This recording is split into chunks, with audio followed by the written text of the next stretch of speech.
여러분, 혹시 이런 경험 있으시지 않나요? 오랜만에 친구한테 전화가 왔어요. 이번 주 목요일에 우리 몇 명 모여서 밥 먹자. 시간 되지? 그런데 이상하게 마음이 무거워지더라고요. 예전 같으면 반가웠을 텐데 지금은 핑계를 대고 싶은 마음이 먼저 드는 거예요. 몸이 안 좋아서 다른 약속이 있어서라고 둘러대고 나면 오히려 마음이 편안해지는 자신을 발견하게 됩니다. 그리고 이런 생각이 들죠. 나만 이런 건가? 나이 들어서 이기적이 된 건가? 친구들한테 미안한 생각은 드는데 무료 구독과 좋아요 꾹 눌러주시고 오늘은 아주 중요한 이야기를 나눠보려고 합니다. 진정한 자유는 누군가와 함께할 수 있는 능력이 아니라 혼자여도 외롭지 않은 능력에서 온다는 말이 있습니다. 68세 김정숙 씨의 이야기부터 시작해 볼까요? 김정숙 씨는 30년 넘게 같은 아파트 단지에서 살아온 분입니다. 그동안 같은 동네 친구들과 매주 수요일마다 골프 모임을 가졌어요. 비용도 만만치 않았죠. 필드 나가면 한 번에 15만 원, 식사까지 하면 20만 원 가까이 들었습니다. 그런데 작년 가을쯤부터 무릎이 안 좋아지기 시작했어요. 계단 오르내리는 것도 힘든데 골프는 더 힘들었죠. 그래도 친구들한테 미안해서 참고 나갔습니다. 라운딩 내내 뒤처지고 카트에 의지하면서도 억지로 웃었어요. 집에 돌아오면 무릎은 퉁퉁 붓고 진통제를 먹어야 잠을 잘 수 있었습니다. 어느 날 문득 이런 생각이 들었대요. 나 왜 이러고 있지? 이게 정말 즐거운 건가? 그날 저녁 용기를 내서 단톡방에 메시지를 남겼습니다. 미안해요. 다음 주부터는 빠질게요. 무릎이 많이 안 좋아져서 예상과 달리 친구들은 이해한다고 했어요. 그리고 놀라운 일이 벌어졌습니다. 골프 모임을 그만두고 나니까 수요일 오전이 온전히 자기 시간이 된 거예요. 처음엔 뭘 해야 할지 몰라서 그냥 집에서 쉬었어요. 그런데 그게 너무 좋더라는 겁니다. 아무 약속 없이, 누구 눈치 볼 것 없이, 그냥 창밖을 보면서 차 한 잔 마시는 시간. 그게 20만 원짜리 골프보다 훨씬 더 값진 시간이었다고 하시더라고요. 오늘은 이 이야기를 중심으로 행복한 60대 이후의 삶에 대해 꼭 알아야 할 6가지 진실을 나눌 겁니다. 첫째, 왜 나이 들수록 친구 만남이 부담스러워지는지 그 진짜 이유. 둘째, 혼자 있는 시간이 왜 그렇게 소중한지. 셋째, 한국 사회의 관계 압박에서 벗어나는 구체적인 방법. 넷째, 고독과 외로움은 완전히 다른 거라는 사실. 다섯째, 혼자서도 충만하게 사는 실천 방법들. 여섯째, 가족 관계에서도 적용할 수 있는 원리. 영상 끝까지 보시면 여러분의 노년이 훨씬 더 자유롭고 평온해질 겁니다. 그럼 시작하겠습니다. 먼저 첫 번째 진실부터 살펴볼까요? 왜 나이 들수록 친구 만남이 부담스러워지는 걸까요? 65세 박영호 씨의 이야기입니다. 박영호 씨는 대기업에서 35년간 근무하고 퇴직한 분이에요. 퇴직 후에도 같은 부서 동료들과 매주 토요일 아침 등산 모임을 이어왔습니다. 처음 몇 년은 괜찮았어요. 체력도 있었고 옛날 이야기 나누는 것도 즐거웠죠. 그런데 5년쯤 지나니까 상황이 달라지기 시작했습니다. 친구들 중 누구는 건강해서 쌩쌩한데 누구는 당뇨로 힘들어하고 또 누구는 심장이 안 좋아서 천천히 걸어야 했어요. 박영호 씨도 고혈압 약을 먹기 시작하면서 예전같이 빠르게 걷기가 힘들었습니다. 그런데 문제는 등산이 끝난 후였어요. 매번 식당에 가서 술을 마시는 거예요. 박영호 씨는 술을 끊고 싶었어요. 건강검진에서 간 수치가 안 좋게 나왔거든요. 하지만 분위기상 거절하기가 어려웠습니다. 야, 박형, 소주 한 잔 해야지. 등산했는데 뭐. 아니야, 나 요즘 술 안 마셔. 에이, 한 잔이야, 한 잔. 괜찮아. 결국 마시게 되고 집에 돌아와서 후회하는 게 반복됐어요. 게다가 비용 문제도 만만치 않았습니다. 등산 후 식사하고 술 마시면 한 사람당 5만 원에서 7만 원. 한 달이면 20만 원에서 30만 원이 나가는 거죠. 연금으로 생활하는 입장에서 부담스러운 금액이었어요. 더 큰 문제는 따로 있었습니다. 모임 내내 과거 이야기만 반복되는 거예요. 우리 그때 프로젝트 할 때 말이야. 부장님 있잖아. 그 양반 진짜. 처음엔 재미있었던 이야기들이 점점 지겹게 느껴졌습니다. 새로운 이야기는 없고 같은 얘기를 계속 듣다 보니까 시간이 아깝다는 생각이 들었어요. 어느 토요일 아침 박영호 씨는 결심했습니다. 등산 모임에 나가지 않기로요. 단톡방에 오늘 몸이 안 좋아서 쉴게요라고 메시지를 남겼어요. 그리고 집에서 조용히 커피를 마시면서 신문을 봤습니다. 그날 오후 도서관에 가서 평소 읽고 싶었던 역사책을 빌렸어요. 저녁엔 집 근처 공원을 천천히 산책했습니다. 하루가 끝났을 때 느낀 감정은 죄책감이 아니라 평온함이었습니다. 아, 이게 내가 원하던 주말이구나. 왜 이런 일이 일어나는 걸까요? 60대 이후가 되면 우리 몸과 마음에 중요한 변화가 일어납니다. 첫째, 체력과 건강 상태가 사람마다 큰 차이를 보이기 시작해요. 50대까지는 비슷비슷하게 건강했던 사람들도 60대 중반을 넘어가면 격차가 벌어집니다. 누구는 마라톤을 뛰는데 누구는 계단 오르기도 힘들어지죠. 이렇게 되면 같은 활동을 함께 하는 게 부담스러워집니다. 둘째, 관심사가 달라지기 시작합니다.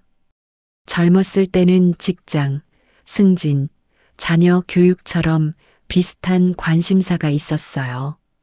하지만 은퇴 후에는 각자 관심사가 완전히 달라집니다. 누구는 종교에 빠지고, 누구는 여행에 관심이 많고, 또 누구는 그냥 집에서 쉬고 싶어 해요. 이런 차이 때문에 대화가 잘 안 통하게 되는 거죠. 셋째, 한국 문화 특유의 관계 유지 의무감이 작동합니다. 우리나라는 전통적으로 관계를 중시하는 문화예요. 친구는 오래 사귀어야 한다. 의리를 지켜야 한다는 생각이 강하죠. 그래서 실제로는 만나고 싶지 않아도 의무감 때문에 억지로 만나게 됩니다. 이게 반복되면 스트레스가 쌓이는 거예요. 넷째, 비용 부담이 생각보다 큽니다.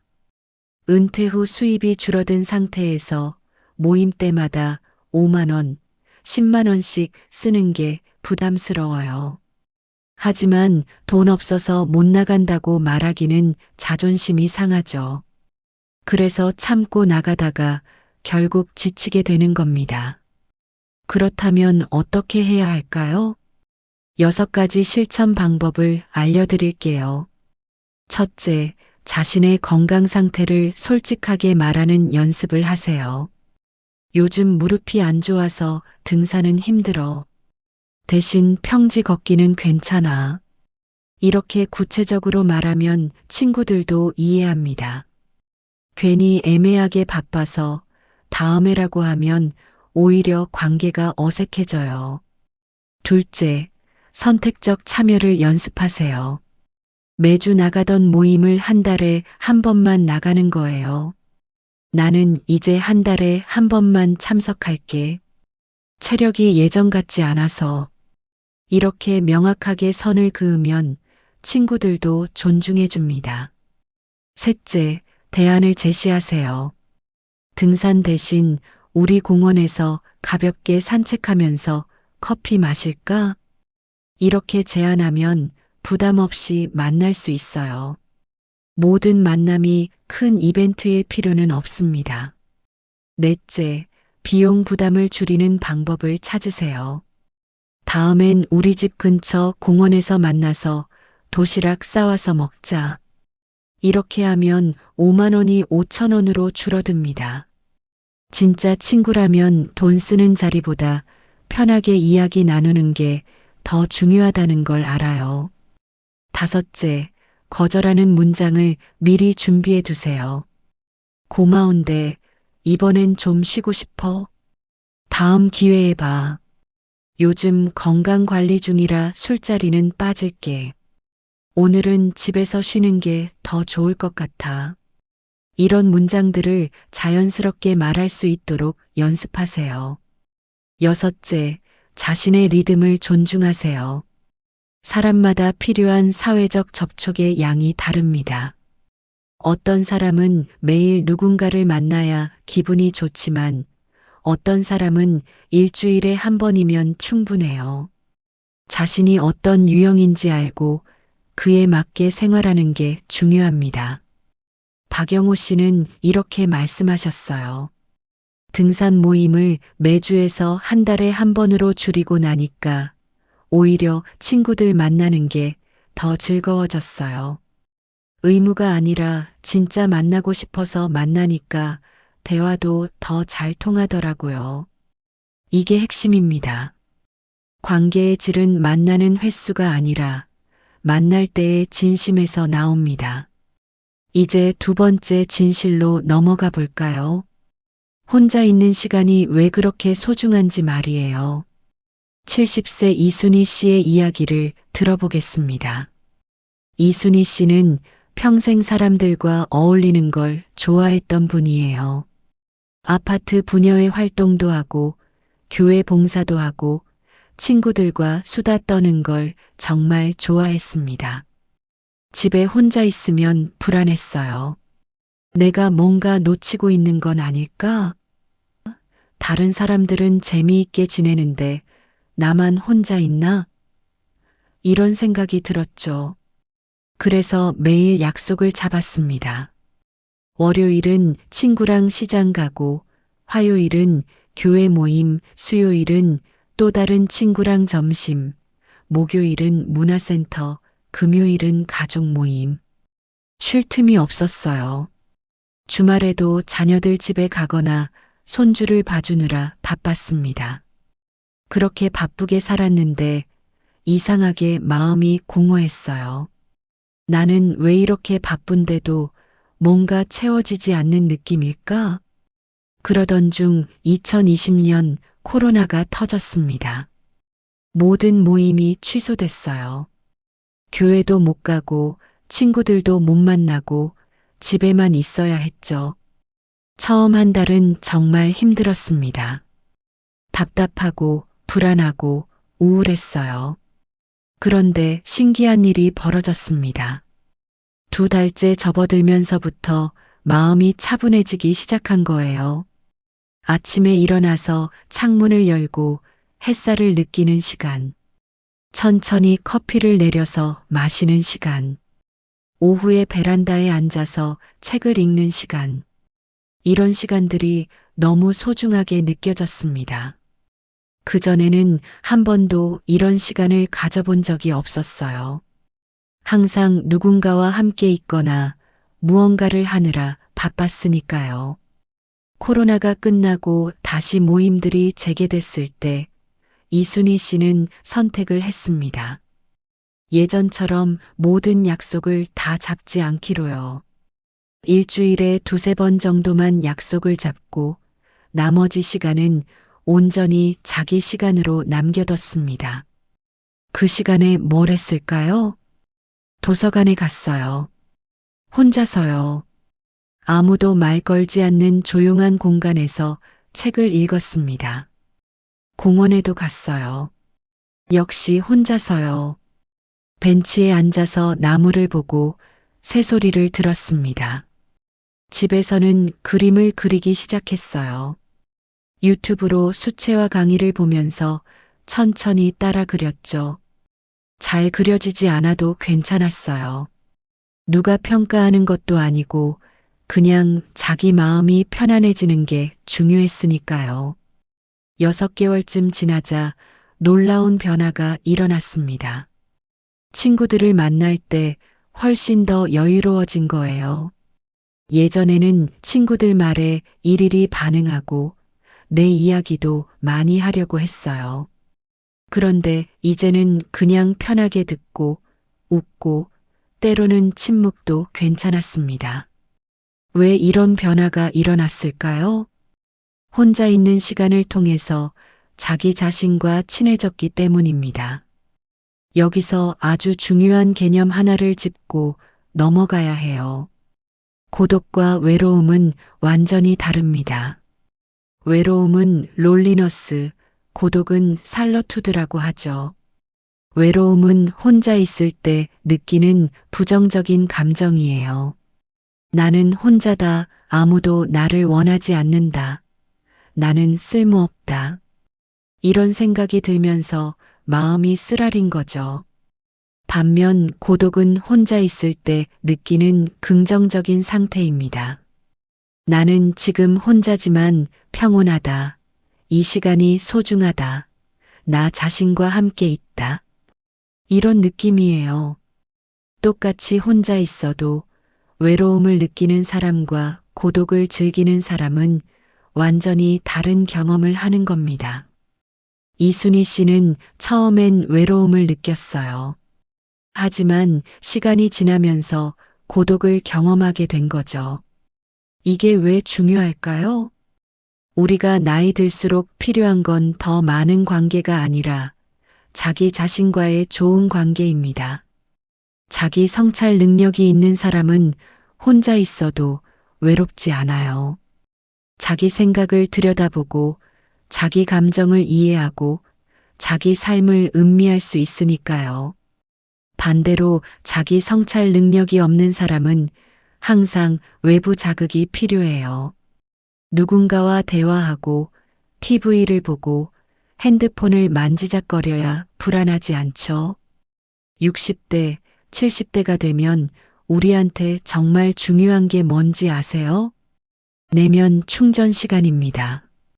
평생 바쁘게 살아왔잖아요.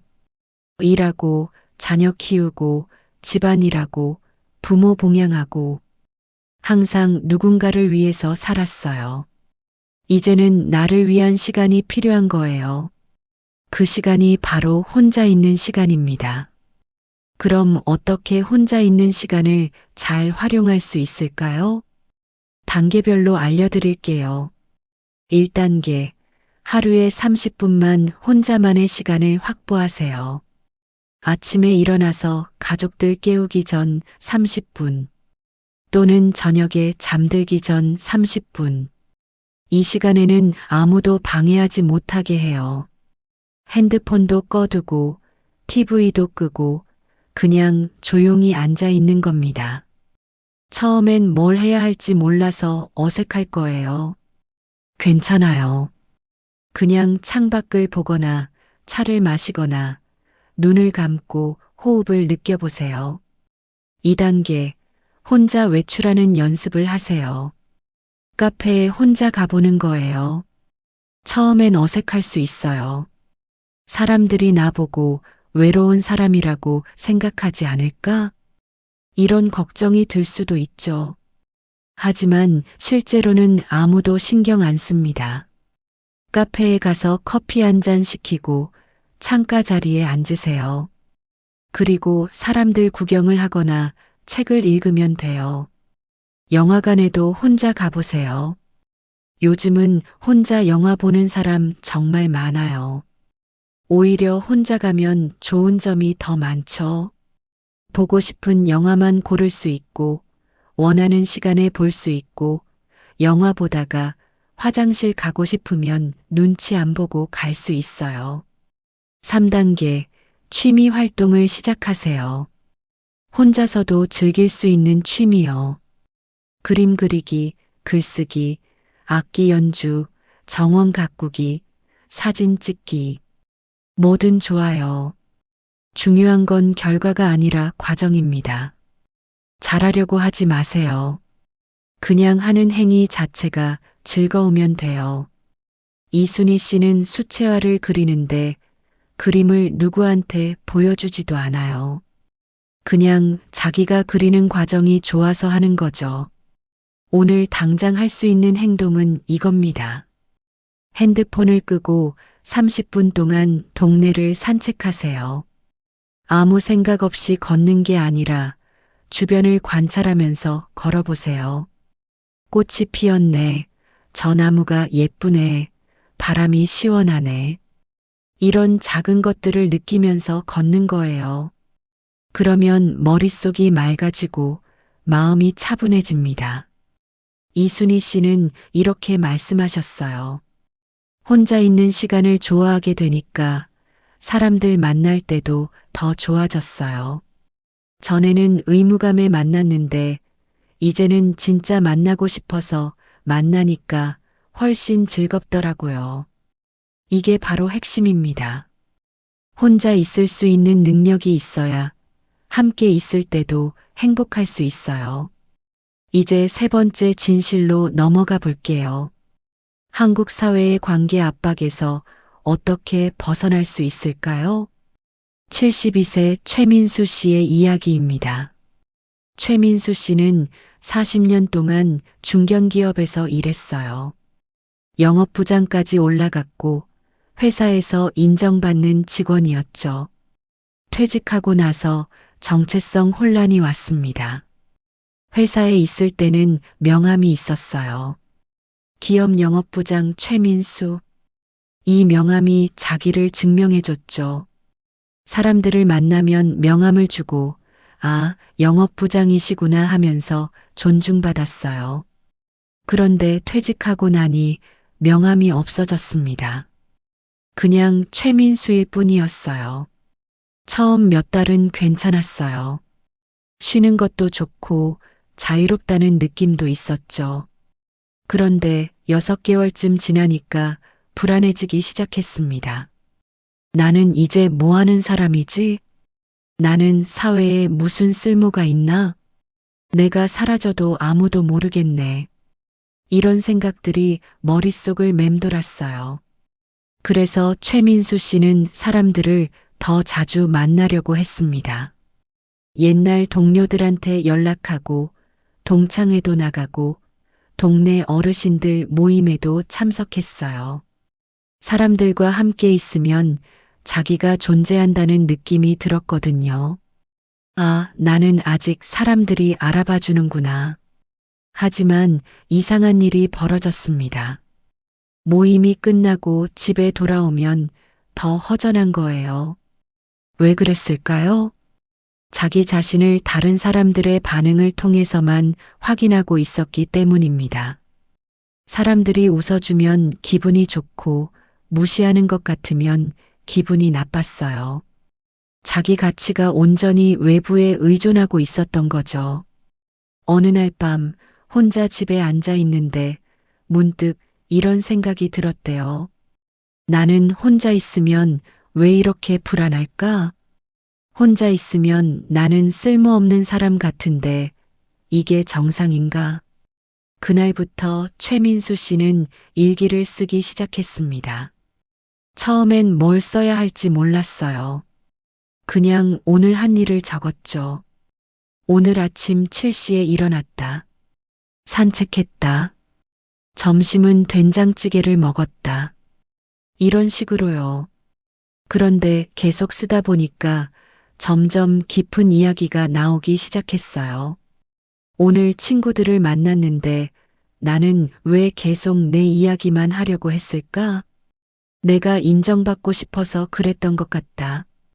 왜 나는 인정이 그렇게 필요할까? 어릴 때부터 항상 누군가의 인정을 받아야 안심했던 것 같다. 이런 식으로 자기 자신을 들여다보기 시작한 거예요. 3개월쯤 지나니까 놀라운 변화가 일어났습니다.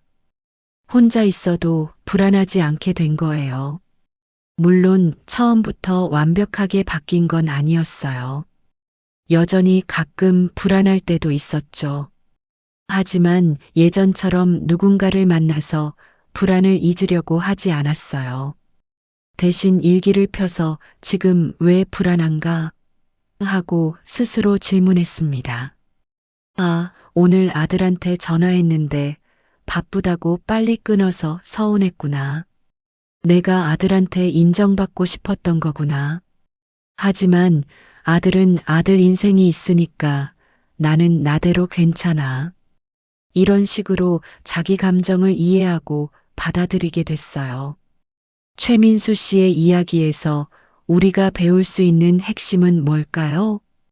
한국 문화는 우리 중심 사고가 강합니다. 개인보다 집단을 중시하고 혼자 있는 것보다 함께 있는 걸 미덕으로 여기죠.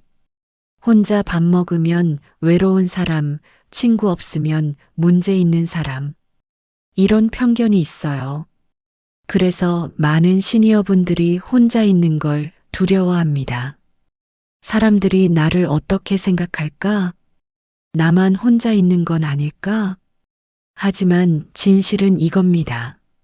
진짜 외로운 사람은 혼자 있는 사람이 아니라 자기 자신과 함께 있지 못하는 사람이에요. 100명의 친구가 있어도 자기 자신을 모르면 외롭습니다. 반대로 친구가 한두 명뿐이어도 자기 자신을 잘 알면 외롭지 않아요. 또 하나 중요한 심리가 있어요. 우리는 평생 관계를 통해서 자기를 확인하는 습관이 있습니다.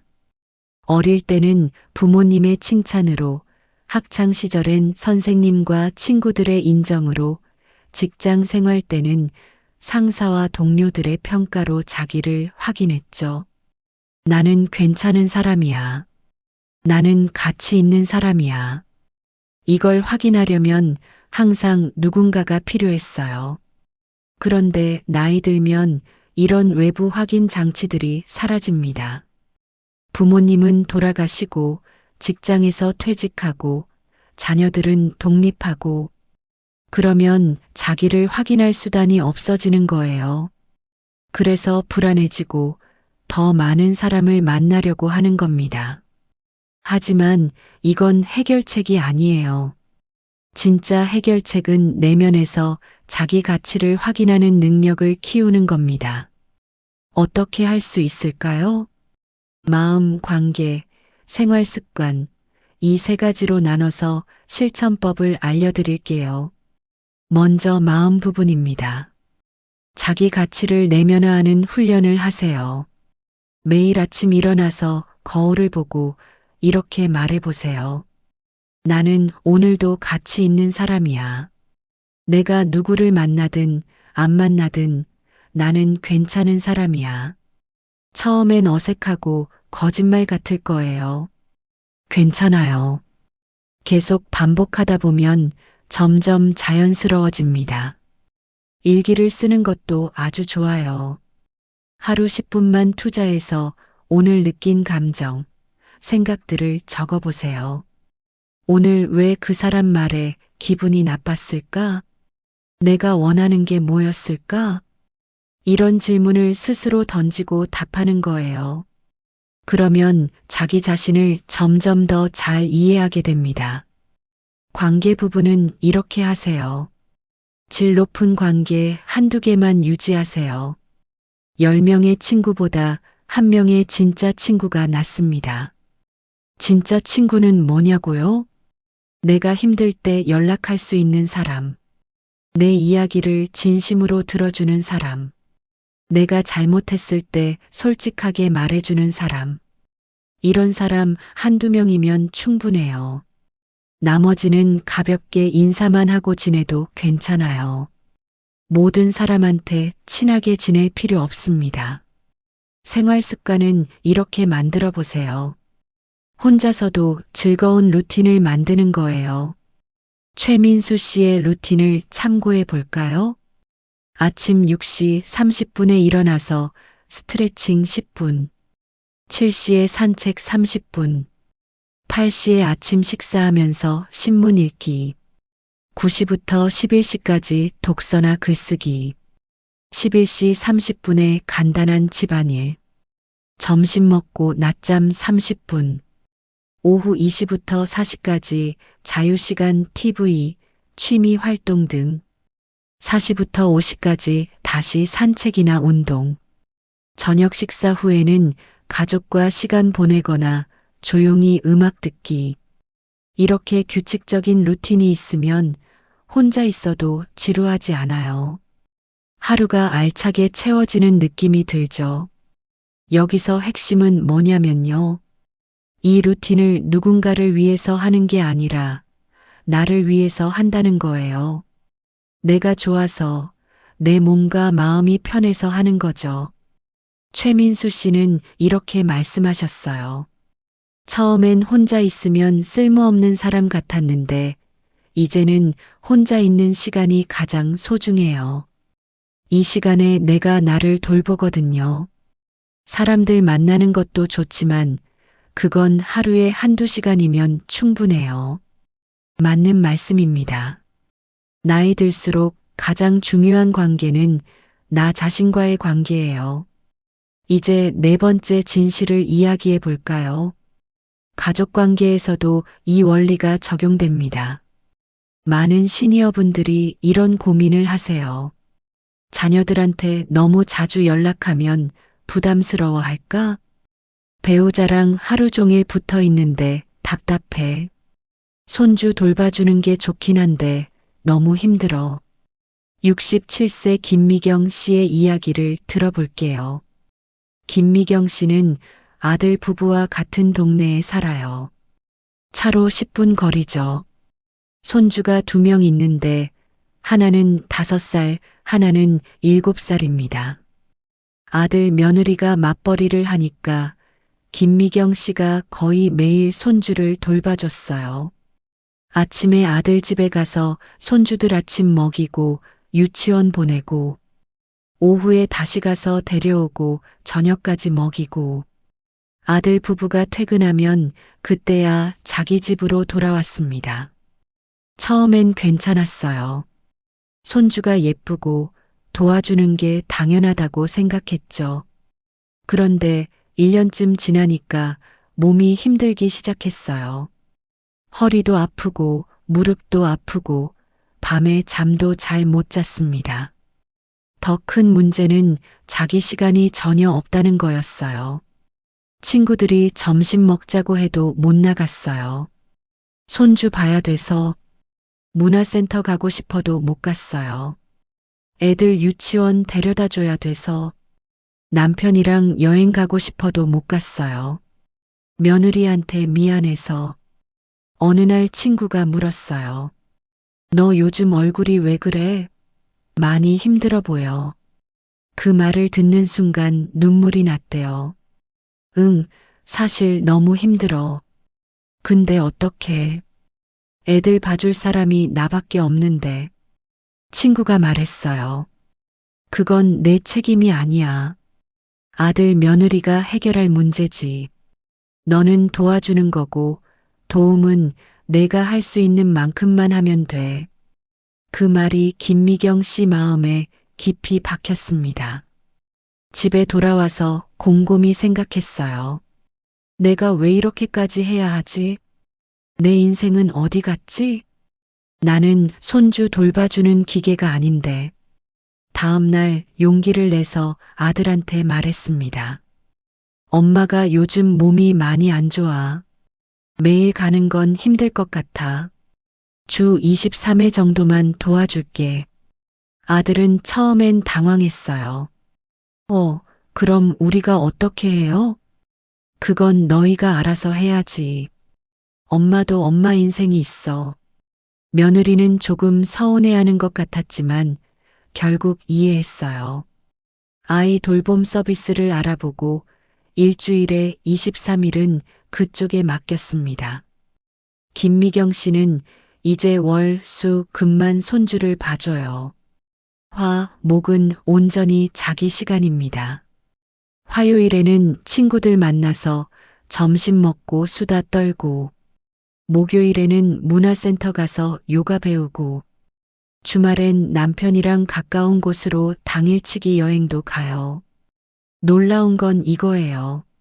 손주를 덜 보게 되니까 볼 때 더 즐겁게 돌봐줄 수 있게 됐어요. 매일 봤을 때는 의무였는데 일주일에 3번만 보니까 그냥 좋은 거예요. 아이들도 할머니 오는 날을 기다리게 됐고요. 여기서 배울 수 있는 교훈이 뭘까요? 가족이라고 해서 모든 걸 희생할 필요는 없어요. 자녀는 자녀 인생이 있고 부모는 부모 인생이 있습니다. 손주 돌보는 것도 도울 수 있는 만큼만 도우면 돼요. 안 되면 안 된다고 말할 수 있어야 해요. 배우자와의 관계도 마찬가지입니다. 은퇴하고 나면 부부가 하루 종일 집에서 마주보게 되죠. 어떤 분들은 이게 스트레스예요. 남편은 아내가 계속 집에 있으니까 답답하고 아내는 남편이 계속 집에서 이것저것 간섭하니까 짜증나고 이럴 때도 적절한 거리가 필요합니다. 남편은 남편대로 동네 도서관 가거나 산책 가고 아내는 아내대로 친구 만나거나 취미 활동하고 각자 시간을 보내다가 저녁에 만나서 오늘 뭐 했는지 이야기 나누는 거죠. 그러면 훨씬 관계가 좋아져요. 실천 방법을 정리해 볼게요. 첫째, 자녀와의 관계에서 주 23회 정도만 도와주기. 매일 도와주면 나도 힘들고 자녀들도 의존하게 돼요. 적절한 선을 긋는 게 서로에게 좋습니다. 둘째, 혼자만의 공간을 확보하세요. 집안의 작은 방 하나라도 온전히 내 공간으로 만드는 거예요. 그 공간에서는 아무도 나를 방해하지 못해요. 내가 책을 읽든 음악을 듣든 그냥 멍 때리든 상관없어요. 셋째, 배우자와도 각자 시간을 존중하세요. 오늘 오후엔 내가 친구 만나고 올게. 응, 나도 도서관 갈게. 이렇게 서로 독립적인 시간을 갖는 게 건강한 관계예요. 넷째, 의존 관계에서 독립적 관계로 전환하세요. 자녀가 나를 필요로 하니까 내가 가치 있다는 생각은 위험해요. 자녀가 나를 안 찾아도 나는 충분히 가치 있는 사람이에요. 이 생각을 갖는 게 중요합니다. 김미경 씨는 이렇게 말씀하셨어요. 손주 매일 봤을 때는 제가 필요한 사람이라는 느낌이 들었어요. 근데 지금 생각해 보니 그건 진짜 가치가 아니었어요. 이제는 손주 안 봐도 자식들 안 만나도 저는 저 자체로 괜찮은 사람이거든요. 맞는 말씀입니다. 내 가치는 누군가에게 필요한지 여부로 결정되지 않아요. 나는 존재 자체로 가치 있습니다. 이제 오늘 이야기를 정리해 볼까요? 우리가 함께 나눈 6가지 진실을 다시 한번 짚어보겠습니다. 첫째, 나이 들수록 친구 만남이 부담스러운 건 당연한 거예요. 체력 차이, 관심사 차이, 비용 부담 때문이죠. 억지로 만날 필요 없어요. 만나고 싶을 때만 만나세요. 둘째, 혼자 있는 시간은 외로움이 아니라 자기 충전의 시간입니다. 하루 30분이라도 온전히 나만의 시간을 가지세요. 그 시간이 쌓이면 인생이 달라져요. 셋째, 고독과 외로움은 완전히 달라요. 혼자 있어도 평온하다면 그건 고독이에요. 고독을 즐길 수 있는 능력이 노년의 품격입니다.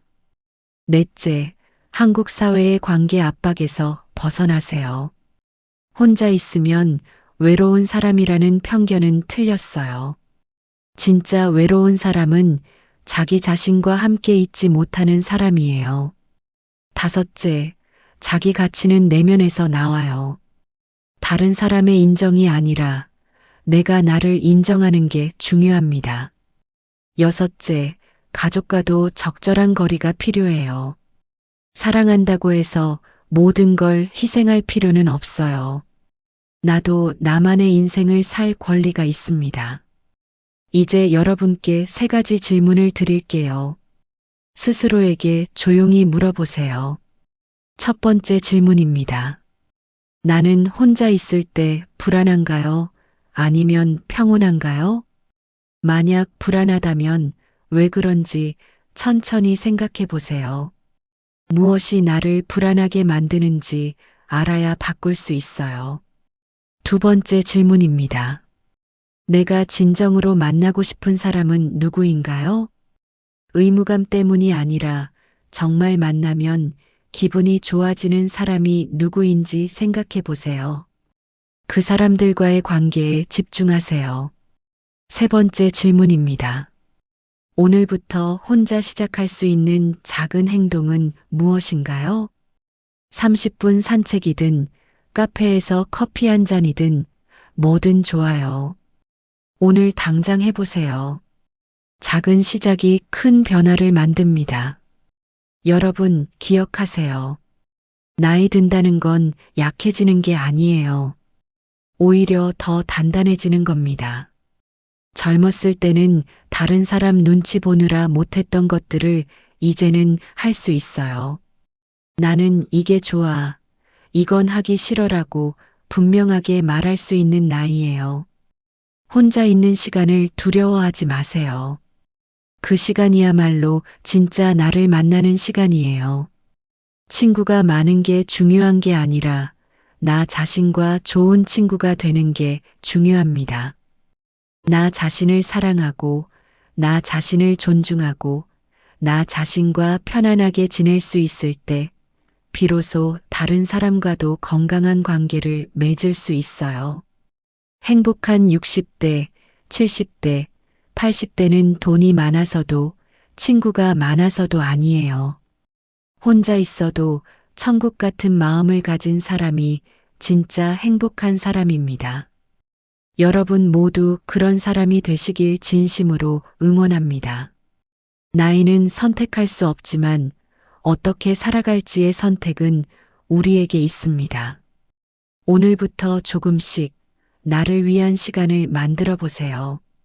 작은 변화가 모여서 인생 전체가 바뀝니다.